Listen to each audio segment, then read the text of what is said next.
Hi there. How are you doing? Good morning, good evening, good afternoon from wherever you're watching me from. Thank you so much for finding the time once again to join me in today's episode. My name is Millicent Olo. To my subscribers, thank you so much for walking this journey with me. I hope you are also walking a similar journey in your own lives. Whatever projects you're working on, whatever goals you're working on, I hope you're making progress. So thank you so much for joining me. If this is your first time to join me, welcome to my channel. In this channel, we talk about inspiring women and encouraging them to address their insecurities. So whatever issues you're struggling with in this channel, I hope you find the inspiration, I hope you find the courage and confidence that you need to confront those issues and address them.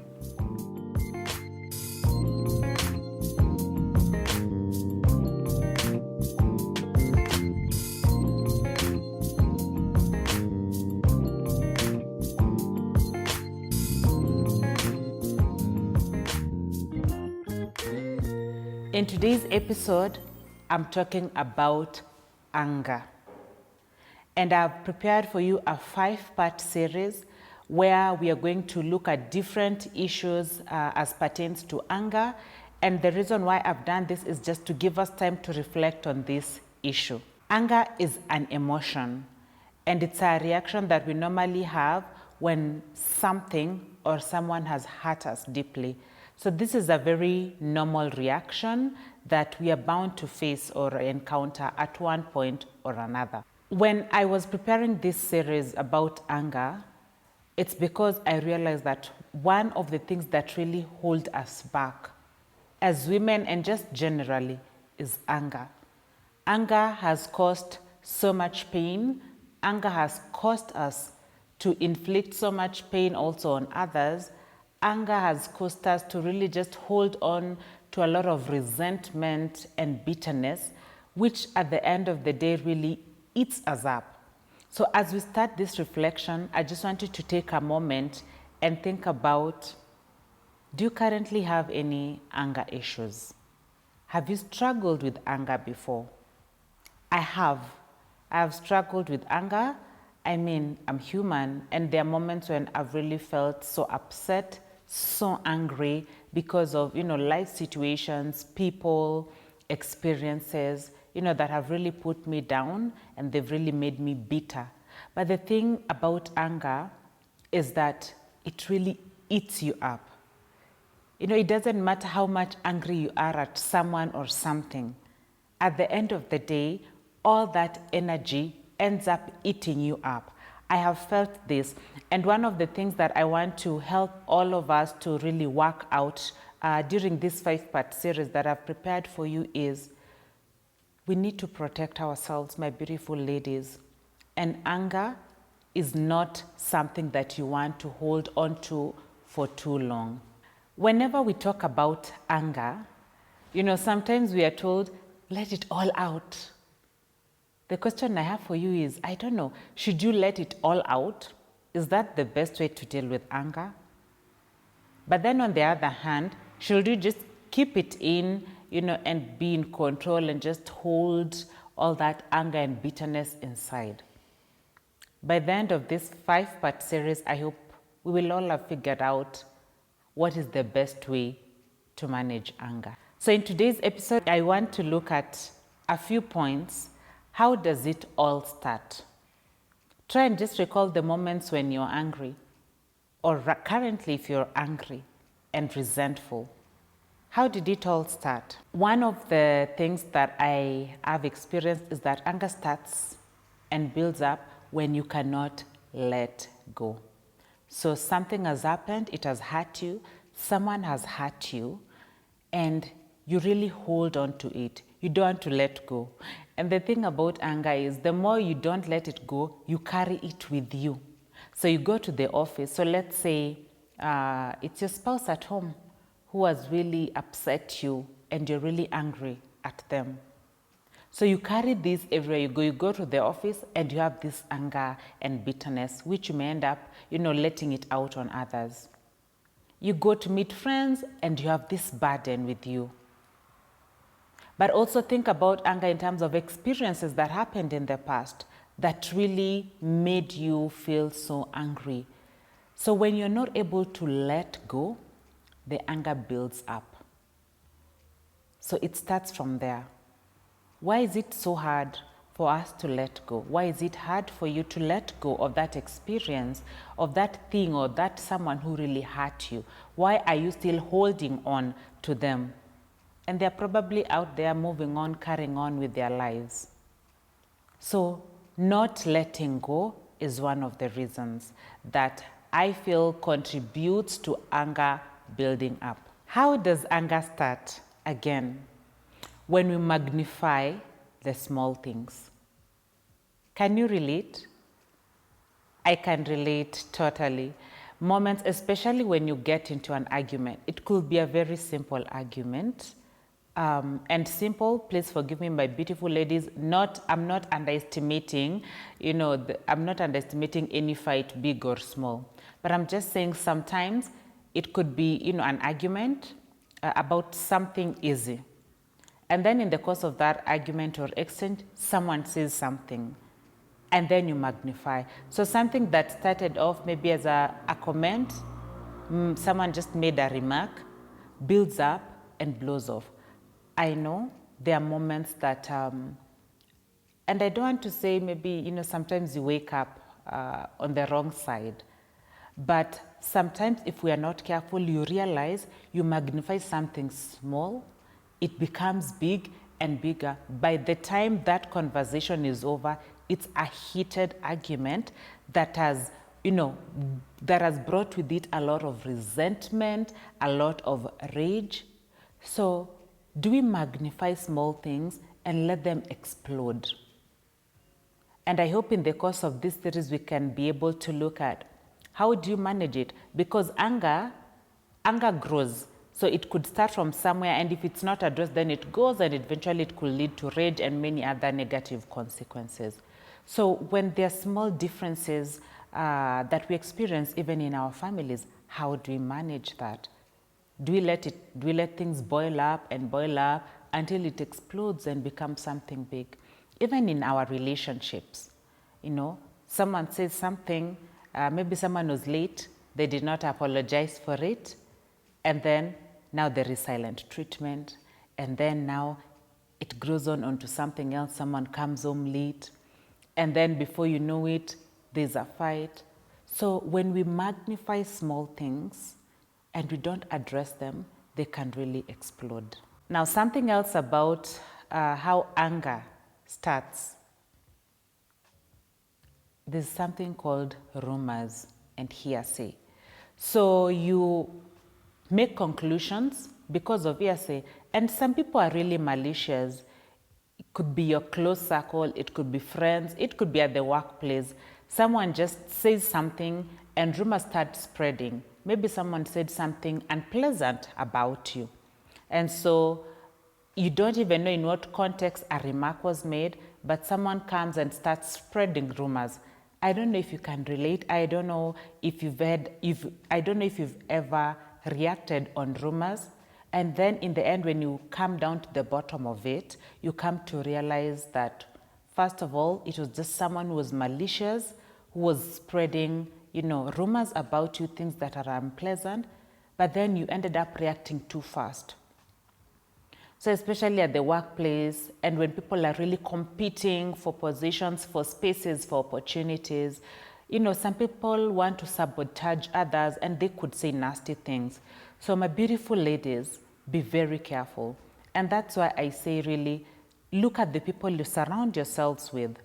Are they people who have your best interest at heart? And before you react to something or anything, just take your time. Be slow to anger. Don't be quick to act. Take your time to find out, where did this all start? You may end up building up, bitter feelings and, bitterness towards someone, only to come and find out that whatever you had was not the truth. Now, anger also can start when we face betrayal. Yeah. Especially in relationships, at the workplace. Maybe you had put a lot of trust and confidence in someone, and then they betray you. They stab you at the back. You had so much high hopes and dreams for your relationship.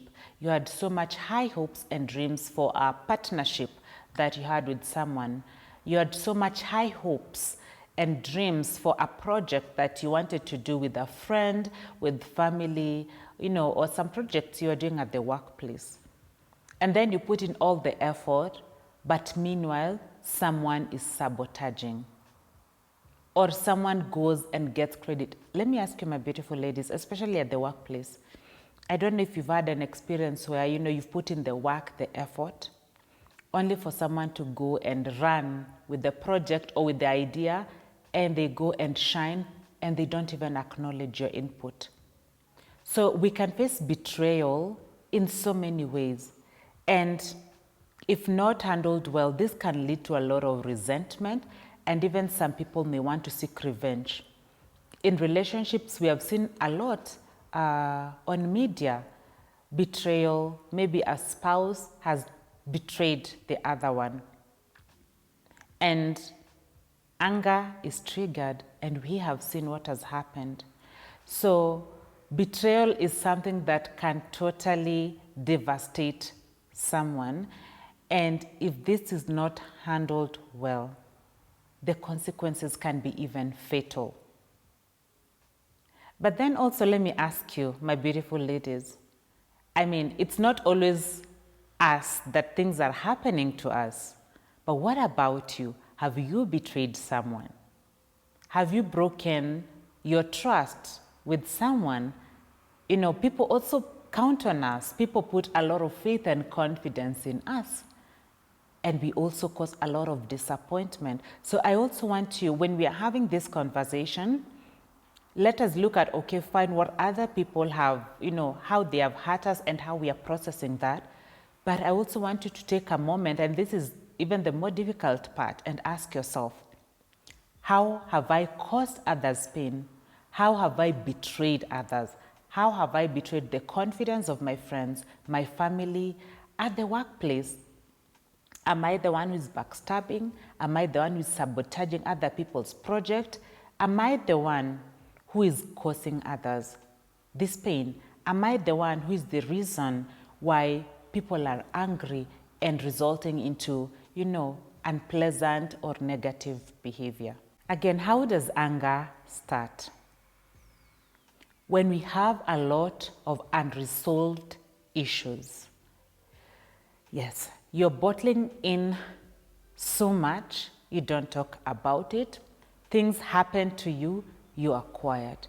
And this could be for one reason or another. I know there are many factors that contribute to our silence, but by now, beautiful ladies, we know that it is important to speak up. So over time, you bottle things up. Maybe it's abuse. It keeps happening and you're silent about it. Maybe it's, just people breaking your boundaries over and over again. At the workplace, people are taking advantage of you, and you're not happy about the situation, but you're not speaking about it. You are quiet. When your boss asks you, when you go for reviews, when you go for meetings, when you go for appraisals and you're asked, how is work? How is everything? The answer is, I'm okay. I'm fine. Everything is fine.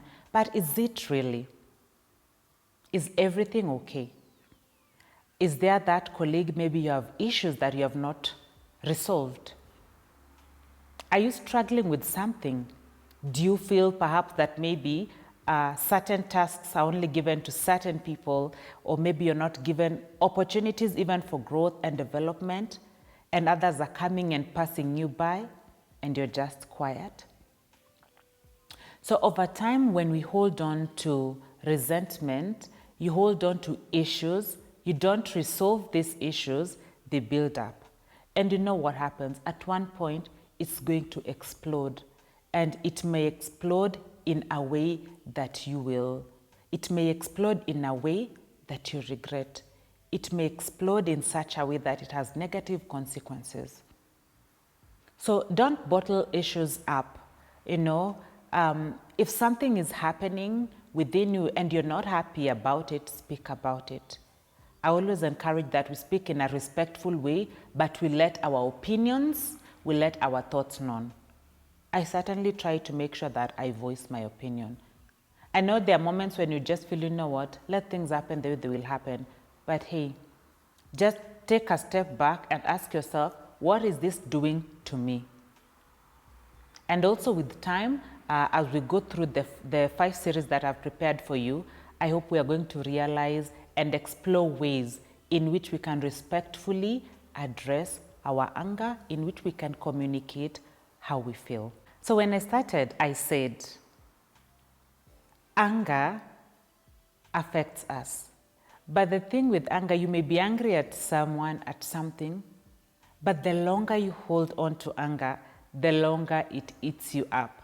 That's the message I want you to take away from today's episode. The longer you hold on to it, imagine it's not eating the other person. So you're so angry at your spouse, and so for 1 week you're not talking.